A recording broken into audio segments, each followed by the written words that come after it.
Muy buenos días, nosotros somos del grado 11B y vamos a estarles presentando nuestro recorrido por el Parque Interactivo de Ciencia, Tecnología e Innovación Innovamente y compartiendo con ustedes todo lo que aprendimos en él.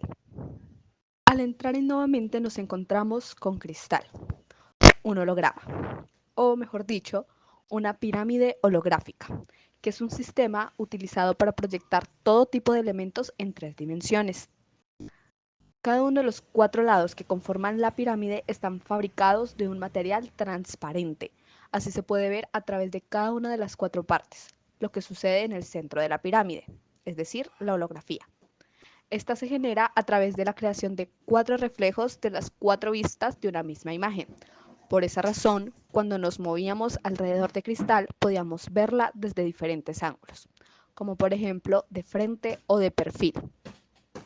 La pirámide es un dispositivo que concentra la luz en un video que se reproduce por encima.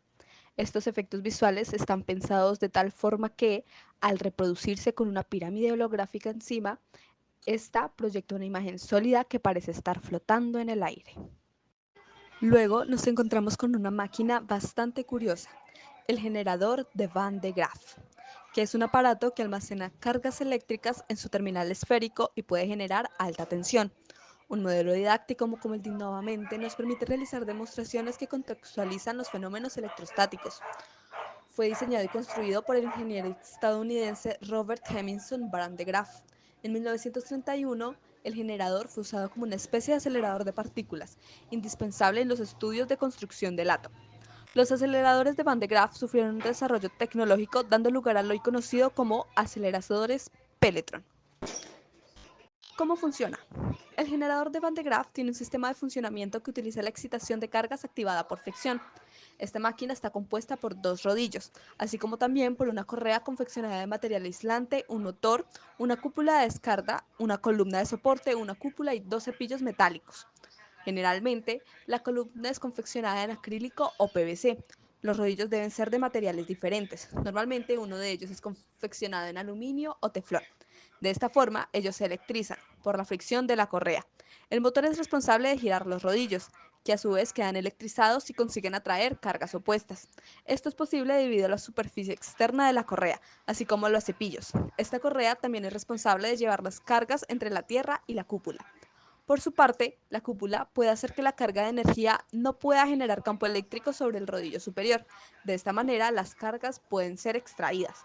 Ellas son atraídas como si estuvieran directamente a la Tierra, y con ello es posible alcanzar tensiones altas con facilidad. Lo más interesante de esta experiencia es que al acercarnos lo suficiente, nuestro cabello empezaba como a flotar. Esto ya que al estar en contacto con el generador, la carga pasa al cuerpo humano, que es un medio conductor de la corriente eléctrica, y se reparte por toda su superficie. Por esto, todos nuestros cabellos adquieren carga del mismo signo, lo que provoca que al repelerse el pelo se ahueque y por ello nos ericemos. Pasamos también por un planetario, un domo circular que proyecta en el techo las estrellas, los planetas, cometas, galaxias y muchas otras. Consta de una pantalla de proyección en forma de cúpula y un proyector digital capaz de proyectar las posiciones de estrellas y planetas, haciéndonos sentir totalmente inmersos en el espacio exterior. Recorrimos los planetas gaseosos, aquellos constituidos principalmente por gases, en particular hidrógeno y helio. En nuestro sistema solar pertenecen a esta categoría Júpiter, Saturno, Urano y Neptuno, aunque en estos últimos el hielo es un componente tan sustancial en su composición que se tienden a clasificar en la categoría de los gigantes helados.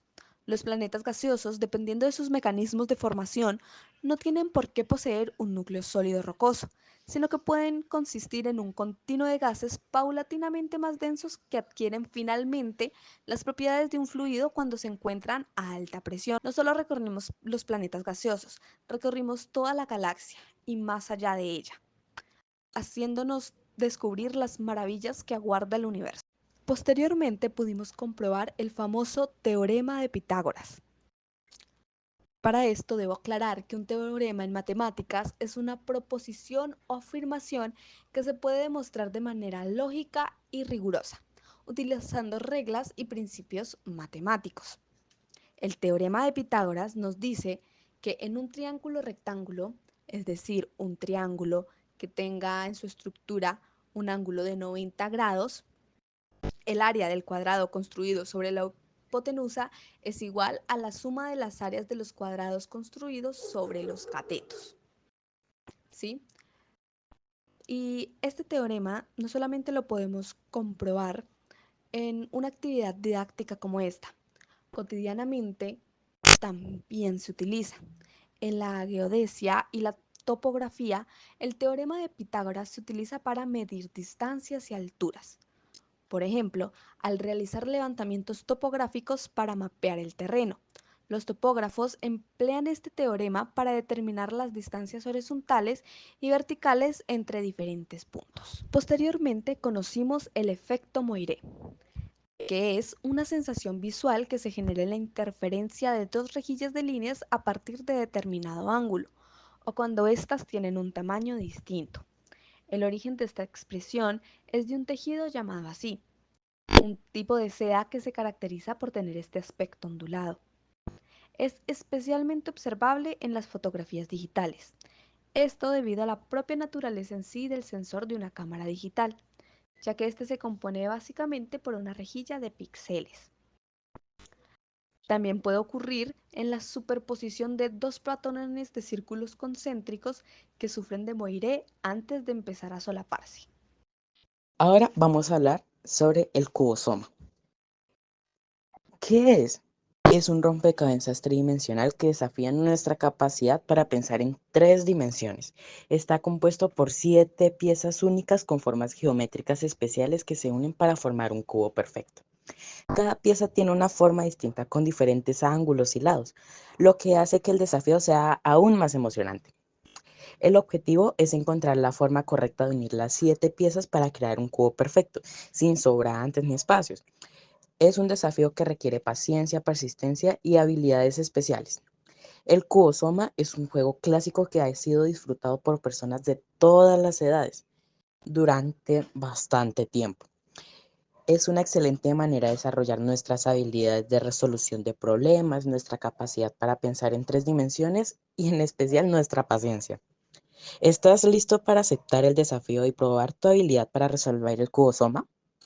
Vamos a ver. Ahora vamos a ver qué son las constelaciones. Las constelaciones son patrones de estrellas en el cielo nocturno que cuando se conectan forman figuras y diseños reconocibles. Son como gigantescos rompecabezas en el espacio que han sido estudiados y admirados por culturas de todo el mundo durante miles de años. Cada constelación tiene su propia historia y mitología asociada y son nombradas según sus formas y patrones. Algunas de las constelaciones más famosas incluyen a Orión, Casiopea, Ursa Mayor y Ursa Menor. Las constelaciones son importantes porque nos ayudan a navegar y a entender el movimiento de los cuerpos celestes. También nos conectan con la historia y la cultura de nuestros antepasados, que veían en las estrellas mensajes y significados profundos.